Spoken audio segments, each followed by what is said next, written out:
Sakote sa entrapment operation ng PNP Anti-Cybercrime Group ang dalawang ex-POGO workers dahil sa pagbebenta ng mga pekeng pera online.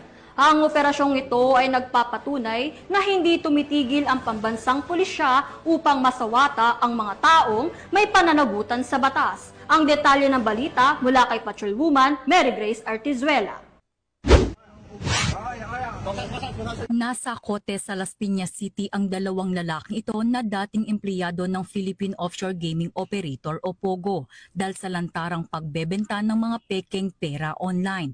Ayon sa PNP-ACG, nagsimula ang investigasyon matapos makatanggap ng report mula sa Bangko Sentral ng Pilipinas tungkol sa talamak na bentahan ng pekeng pera sa social media.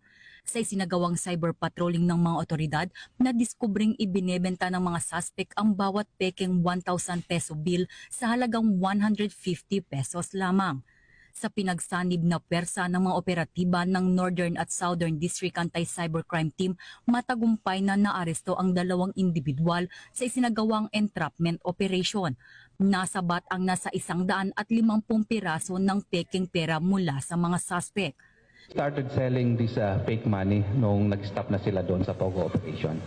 So kaya nga meron pa kaming tinitingnan sa likod nitong dalawang taong ito na nahuli natin at baka meron pang mas malaki na tao. Kinasuhan ang mga naaresto sa paglabag sa Article 168 o ang illegal possession and use of false treasury or banknotes and other instruments of credit na may kaugnayan sa Cybercrime Prevention Act of 2012.